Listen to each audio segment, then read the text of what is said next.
Okay, I think I'm actually ready for this video. As much as I can be. I didn't write down like the full questions, but I know what I'm doing.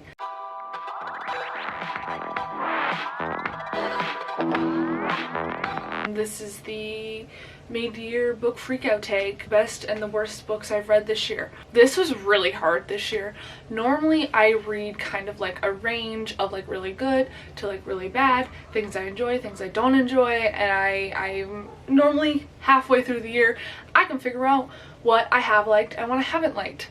And this year I was looking at like the books I've read and I was like, I have not read anything absolutely terrible and I have not read anything absolutely fantastic. Maybe like one or two that I was like, okay, I can talk about these. But I'm kind of disappointed in my own reading this year. It's just like 4 stars across the board.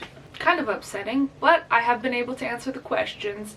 All of them except for the last one, I think. There are 14 questions? That sounds about right. I kind of just like googled it this time. When I saw other people posting theirs, I was like, oh my gosh, I need to do it. So it is July, technically. It's like in the middle of the year still. I was like planning to do this like on time in like June, and then I forgot about it again because like in my mind in like March and April I was like mid-year tag, you gotta do the mid-year tag, and then I just like when the time actually came for mid-year I was just gone. And I also technically was doing the 30 books in 30 days in June, so that took a lot of my time and I didn't really film any videos and stuff. That's part of the reason why I kind of forgot. I don't know how long this will take, but I do have a stack of books over here, mostly books that I hope to read. And yeah, that's where I'm at. There's like a lot of stuff because I'm currently reading 12 books on Goodreads. I haven't like finished a whole lot, but I have, how many books have I read this year? I don't actually know the number off the top of my head. Normally I can like ballpark it, but I have no idea. Goodreads says I have read 72 books so far, and I just finished one like literally 10 minutes ago. While I was setting this up, I was listening to an audiobook. So we will just dive right into the first question, which is the best book so far. And obviously I have 2 answers for this because I couldn't really pick. The first book that I have is The Wave Kings by Brandon Sanderson. Obviously this was going to be included. It took me 3 years to read this, but it was so worth it. Oh my gosh, I can't spend 3 years on the next books because it's going to destroy me. This was fantastic, high fantasy, everything I ever wanted.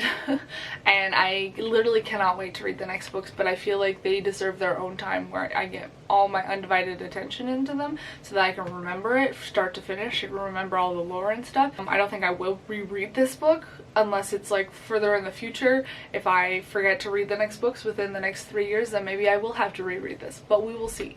I do have the audiobook for this one and I highly recommend the audiobook. It helps you a lot because there are different narrators for the different point of views. There is like a PDF file on Audible that you can get that has like all the maps and documents and stuff that are in here. Also, pocket edition, I kind of regret buying, but also it was only $12. So 10 out of 10, amazing though. I also have another book in this. I just don't have it currently on me because I lent it out to my cousin because I was like, everybody needs to read this, and it is the Marrow Thieves by Sherry Dimline. I read this for my Indigenous Studies class and I did a really good essay on it, and I very much enjoyed reading it. It is like a post-apocalyptic, really, I don't know how to describe this book because I know I wrote a whole essay on it, but it was like so much. The essay was like 5-6 pages, so if you want to read it, please do. Oh my gosh, it was so good. I totally recommend because it is like a YA. It won like a bunch of awards though, and it is Canadian, which I very much appreciate. And I like literally can't even describe how much I love it too. Like, it just turned my brain to mush, basically. It was amazing. Dystopian was the word I was thinking of. Wow. The second question is the best sequel so far, and I also picked 2 books for this. I promise that not every question I picked 2 books for. It was just the first 2. I picked Eldest by Christopher Paolini. That's not how you say his last name. This is the second book to Aragon, and I finished it really early this year, and I forgot about that, and I was like, oh my gosh, this was totally amazing. I am very excited. I hope to read the next book actually this month, so we'll see how that goes. And this is just like a whole lot of fun, but an annoying 16-year-old, and you can tell that a teenager wrote this a little bit, because the 16-year-old is like, oh my god, girls though, saving the world? Nah, I like girls, like, I can't even. And that's like the only issue, but I also think it's really funny and adds something to the story. The second book I chose for this question is A Sky Beyond the Storm by Sabaa Tahir. This one was the last book in the whole series that is the Ember and the Ashes series, this thing. It was the best one. And I think this is one of my favorite series kind of right now, because a lot of books right now, the trend is to like not really give it an ending, give it like an indeterminate ending, which I will also get into in another book in this pile. But this one finalized everything. It had a satisfying ending. It completed the series, and it was so lovely and like a breath of fresh air to finally like have something completed and finished and just wrapped up nicely with a little bow on it. And that is why I've added this. This was, I think, all the other books I gave 4 stars, but this one I gave 5.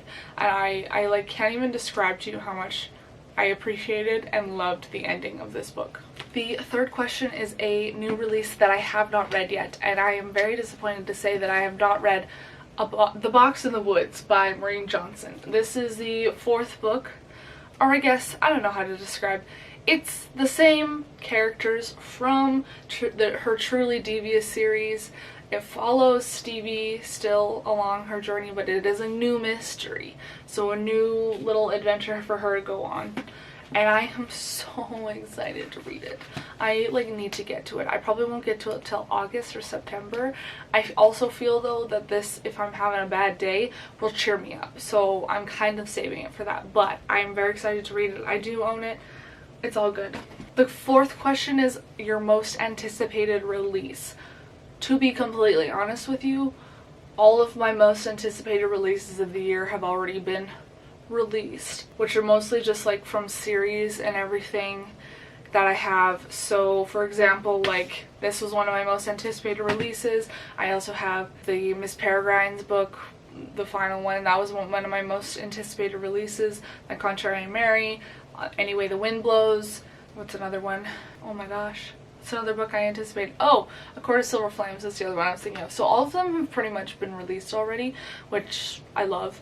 I don't think there is any more. Out of my most anticipated releases, I've only read A Court of Silver Flames. I haven't read any other ones. Oops. The question number 5 is your biggest disappointment. And that one I'm going with The Loneliest Girl in the Universe by Lauren James. This had a very bad indeterminate ending, and that's why I didn't like it. The story was good. It gave me so much anxiety and emotions that I didn't know that I could feel in that moment, because I read this in like a day. It gave me so many things and feelings that I just didn't think I would be able to experience, because it's a girl stuck in the universe by herself. And then the end, there's a good way to do an indeterminate ending, and there's a bad way to do an indeterminate ending, and this was the bad way. This ending sucked.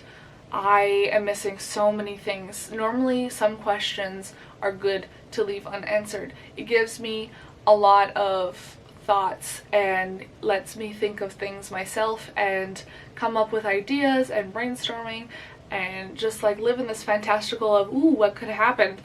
And this was just not one of those. This was one of those things that the way it was done, there needed to be at least like another scene or chapter with something.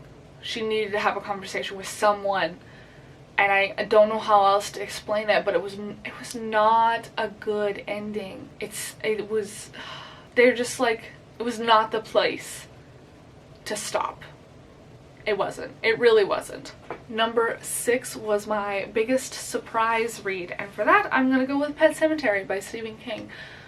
I have read about 4 other Stephen King books before this one, and they're not very spooky. They didn't scare me. I was not at any point going, oh my god, that's scary. To be completely honest with you, I've been disappointed up until Pet Sematary, which Stephen King put a little blurb in the front that was like, hey, this is the scariest book that I think I've written. And this is a good example of an indeterminate ending. I loved the ending of this. I then watched the movie, and the newer one, not the old one. I haven't watched the old one yet because I think I need to rent it. But the new one, it was okay. I understand why they made some of the changes that they did, but I liked the ending of this way more. It was a creepy ending. There was like questions that I was like, ooh, it could have gone this way. Ooh, it could have gone that way. But what about this? But what about that? And that was a good ending. I love this ending. I wish that the movie would have followed this so that it could have done this ending, because it was creepy, it was scary, and it was so good. If I just sit there and talk about Pet Sematary, I'm just going to be like, oh my god, it's so good. The question number 7 is your favorite new author, and for this one I'm going to go with Sarah Gailey from When We Were Magic.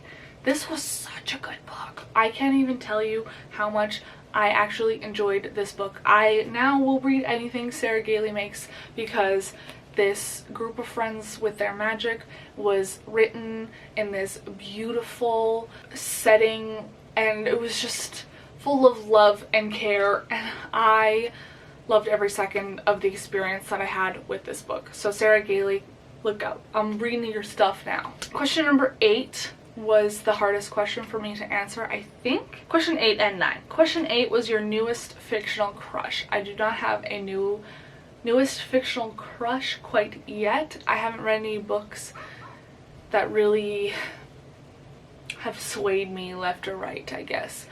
I did pick one though for this, and I don't remember his name, see? So from Demon Glass, more specifically, Hex Hall is the first book by Rachel Hawkins. I picked Cal, I believe his name is. He is the second part of the love triangle, and he's just really sweet. He does healing magic, and he's kind of there for Sophie even though she doesn't really care, and I appreciate him, and that's why I picked him. For question number 9, it's my new favorite fictional character, and for this one I just chose Frankenstein because she's so fun in the Monster High series, and I really like her in this series specifically. She literally loses her head at one point, and she just takes it in stride. She's like, everything's good, and I appreciate her character growth after going through tough times and what she tries to do, and everything about it is just amazing. She's like better in the books than she is in like the series, and I love that. Question number 10 is a book that made you cry, and I pretty much cried the entire time I read this, and it is The Poet X by Elizabeth Acevedo. I know I probably pronounced that wrong, and I'm very sorry.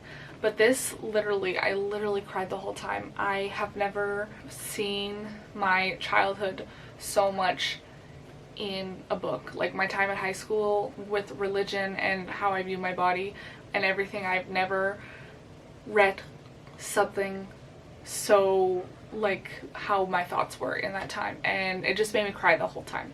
The 11th question is a book that made you happy, and for this I picked Bookish and the Beast by Ashley Poston. This was just so cute. I loved this version of a Beauty and the Beast retelling, mostly because I love the universe that she's created through Starfleet. It's just gone, but there is a symbol on it. I think it's hilarious that this is such a cute cover, and then you open it and it's bright blue. But I love this. I love that it's basically a fan fiction every book that you get, because I read a lot of fan fiction like as a teenager, and I very much so appreciate the vibes, and I love the 2 characters in here. Actually, I loved all the characters in here. There was a they-them character there who ran for Homecoming King. I was like, oh my gosh, this is so great. And everybody is just so amazing, and so I can't even like describe. Vance and Rosie are just like iconic. He like gives her a library. Like, come on. So good. So good. And I love Vance's character development in here. Perfection. The 12th question is the most beautiful book you've bought. And for this one I'm going to say Radio Silence by Alice Oseman, specifically because it took me months to get this UK copy. I can't even describe to you how long I've been looking for this, and I think I paid like $31 for it, which, yes, I realize that's a big number. It literally says the UK price on the back, $7.99.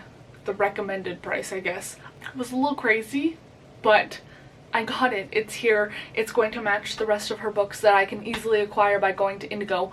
So thank you for allowing me to purchase this beautiful, beautiful cover because it took so long. The 13th question is books I would like to read by year end, and I've pretty much told you all of those books already because they are the releases of the year. The first one is the 6th and final book in the Miss Peregrines series by Ransom Riggs. This is the Desosculations of Devil's Acre. I can't say that word, but it's here. It's big. I was gonna buddy read it with a friend. I hope that's still happening, but she's slowly making her way through the other books. The next book is My Contrary Mary. This one's by Cynthia Hand, Brody Ashton, and Jody Meadows.